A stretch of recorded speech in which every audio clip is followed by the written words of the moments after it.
Hey guys, welcome back to my channel. In today's video, I'll show you how you can create a Pandora account. So with Pandora, you can play songs, albums, playlists, and podcasts as you wish. So let's get started to the video.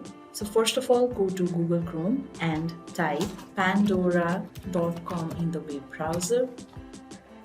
So once this page is opened up, on the upper right hand corner of the screen, you can see a sign up option. Just click on that.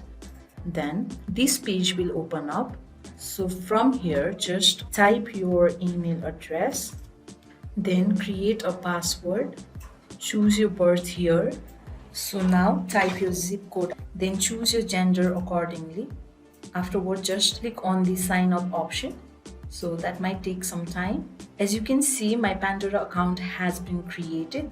I hope you like this video. If you like the video, please give it a thumbs up and don't forget to subscribe, and I will see you soon.